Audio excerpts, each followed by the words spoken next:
One of the US cities that's been most affected by the downturn in travel is Las Vegas, because of course most of it revolves around tourism and conventions. I visited Las Vegas Airport to see how they're preparing to welcome visitors back.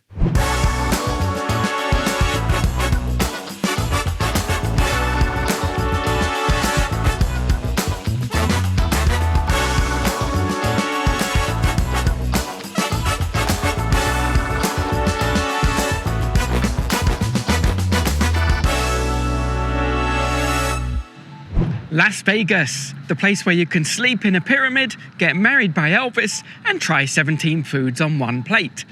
As one of the most popular destinations for both gambling and entertainment, Vegas normally attracts around 40 million visitors a year. In the last 12 months, however, the pandemic has slashed that by more than 80%. But now, as Vegas starts to welcome guests back again, the airport has created a series of COVID-related messages themed around what else but gambling. Unlike most airports' rather dull instructions, these are pretty creative. One reads, "Don't roll the dice, stay 6 feet apart." Another says, "Hand hygiene, bet on it." There's about half a dozen of these messages in use all over the airport, from small signs on seats to the large LED billboards. Ironically, with passenger numbers so low, social distancing is pretty easy, and for once, everyone can find a seat at the gate. Still feels very strange here though. Most of the shops and restaurants are closed, some due to lack of demand, and others sadly because they've gone out of business. I was given special permission to record this piece without a mask after a negative COVID test, but in case you forget to bring a mask, there's now vending machines offering personal protective equipment at various places around the terminal. I even noticed a COVID-19 essential store. I'm not quite sure what's considered an essential.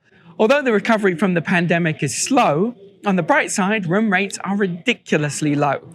I stayed at Harrah's on the Strip for just $10 a night with no resort fee. How is that possible? Well, it does take a bit of insider knowledge. First, I signed up for Founders Card at thefounderscard.com. It's promoted as being for business owners or founders, but actually anyone can apply. And one of the many benefits is instant diamond status with Caesars Rewards. In Vegas, Caesars owns 10 hotels, Planet Hollywood, Paris, Rio, of course Caesars Palace and many others. So with your VIP status, not only do you get 20% off room rates, you never get charged a resort fee, which is normally a whopping $42 a night. So for a 1-week stay, that would have added up to $481, which is actually quite reasonable for the Strip. But thanks to Founders Card and my Caesars Reward status, all I paid was a flat $10 a night. So it was just $70 for the entire week. Now, because of COVID, I did have to do my own housekeeping, but for $10 a night, I'm more than happy to make my own bed. And I bet you would too. Thanks for watching. For more travel pro tips, be sure to watch the full episode here and subscribe to this channel here. And then click the little bell and select all so you're notified about the new episodes. Also, we have a nifty free guide for you, which you can get at travelproshow.com. It's called 7 Top Travel Hacks to Save You Money on Your Next Flight. And it's the ultimate blueprint for getting the best deal every time. And finally, thank you for supporting creators like us so we can continue to bring you high-quality original content. See you on the next episode.